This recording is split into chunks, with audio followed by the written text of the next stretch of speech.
subhanahu wa ta'ala is the greatest. He does not need your ibadah, does not need your concentration. Allah is not waiting for your charity. Allah's kingdom and dominion does not increase with your dhikr and tasbih and rukuk and sujood. We need Allah. We need Allah. We need Allah.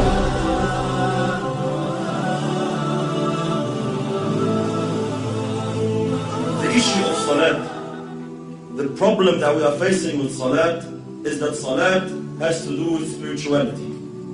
It has to do with feelings that come through your heart and thoughts that come through your mind. A successful Muslim, like Allah subhanahu wa ta'ala says, قَدْ أَفْلَحَ الْمُؤْمِنُونَ الَّذِينَ هُمْ فِي صَلَاتِهِمْ خَاشِعُونَ. Verily the believers are successful, they are the ones who have khushu' in the salat. They pray properly, they stand before Allah subhanahu wa ta'ala properly. A crucial step, a crucial cornerstone in achieving this target is to know who you're standing in front of. Who are you speaking to? Which words are you reading? These feelings, this set of feelings, they have to come through your heart, and the more they take you on, the more they are in your heart, the better your salat is. And the weaker these thoughts and feelings come to your heart, the weaker your prayer is. Most of us, my brothers and sisters, when we stand in our salat, we are daydreaming. That's the honest truth. 90% of us, we're daydreaming in our salat. We're not even thinking of what we are supposed to think about. The thought of thinking of something doesn't exist.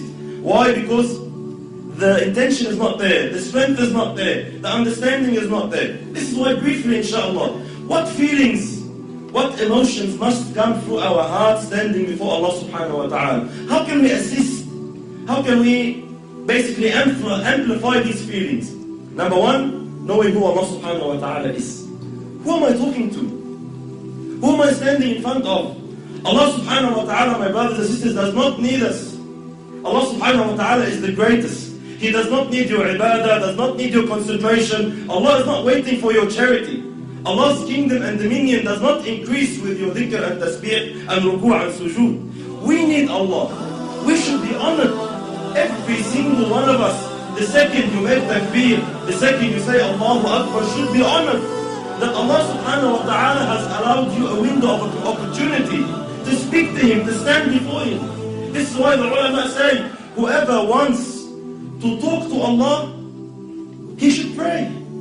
You want to talk to Allah, start praying. When you're praying, you are directly, with no barriers, with no intermediaries, with no interpreters, you are speaking to your Lord, your Creator.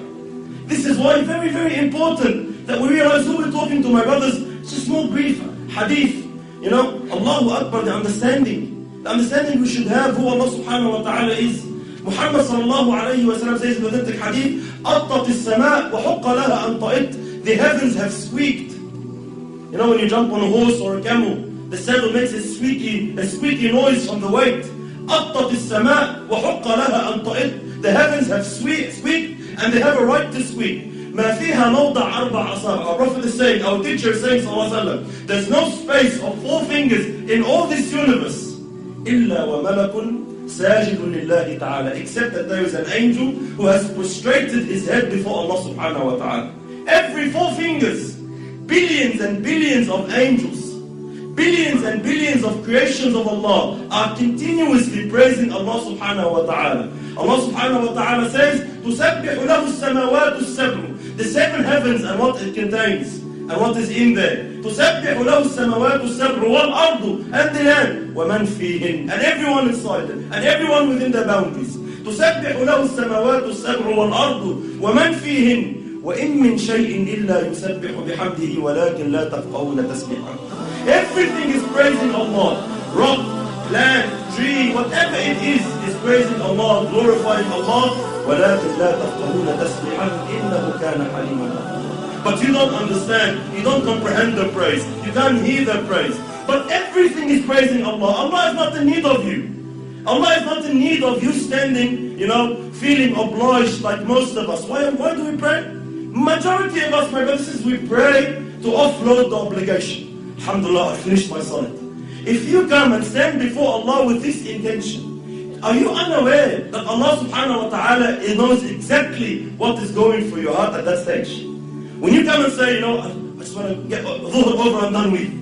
These feelings that come to us, we don't say them in public. No one comes and says, Allah, khalasna baqى, let's pray. No one says that. No one says that. Allah, get over and done with, khalas. We say, let's go pray over in my heart. Allah, please, let's go. Let's over and done with. This feeling that I'm praying just to offload the burden of salat is not the right feeling you should have. You should be honored, my brothers and sisters, wallahi, in issues of dunya. When we deal in our dunya here, with human beings like us, wallahi, subhanallah, if you stand in front of someone you're afraid of, like a judge in court, or a bully of some sort in Auburn, or a president, a prime minister, an ASIO agent, wherever you stand in front of, what happens to you naturally, without no motivation, without no one to have to give you a 7-step course on how to fear him, naturally speaking, subhanallah, your heart starts pounding. You feel something. When you stand in front of the judge and he's about to announce the decision whether you'll got 15 years in jail or not, your heart starts pounding naturally. No one needs to give you a course. Why? Because we are aware who this person is. I know who he is. I know what authority he has. I know what he can do. I know what he can decide now. He can wreck my life. And because I know this, naturally the feeling, the emotion comes naturally. The problem is when we deal with Allah, these feelings do not exist.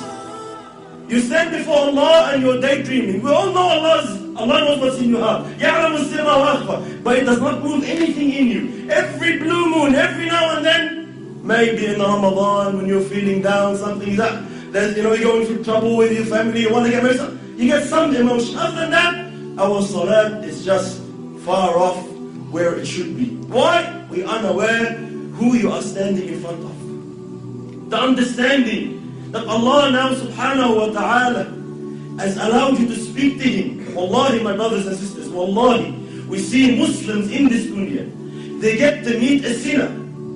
Let's say an actor or an actress or a pop star of some sort. And they are so overwhelmed by the fact that they had an opportunity to get his signature or her signature. They're just so overwhelmed.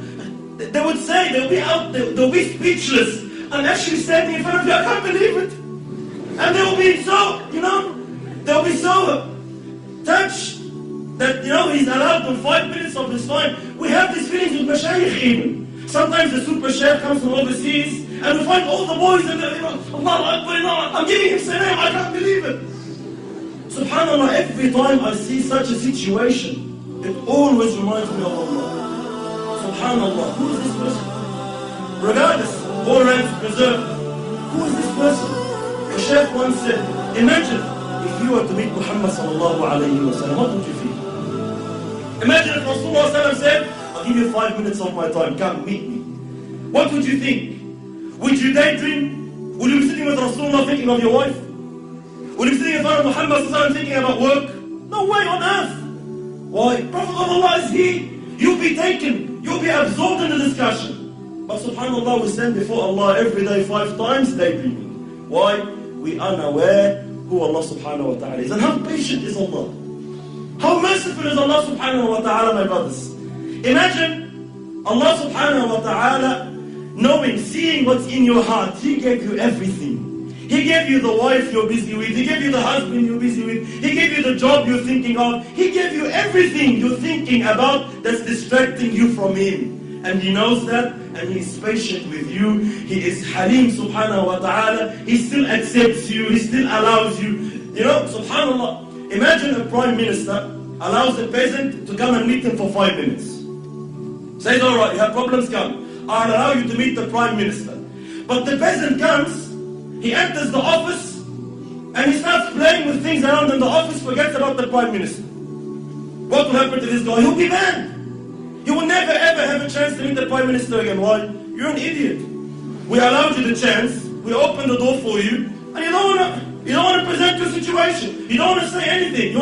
You get busy with something else. Why did you come? Likewise, imagine Allah subhanahu wa ta'ala, the King of Kings, 5 times a day allows you an opportunity to speak to Him, to complain to Him, to beg of Him, to ask of Him, and you are daydreaming. And Allah subhanahu wa ta'ala still allows you. Allah doesn't ban you. Allah doesn't say, this guy is disrespectful. No, Allah is patient. Allah waits subhanahu wa ta'ala. You will understand. You will come back. So very, very important. Step on who Allah subhanahu wa ta'ala is.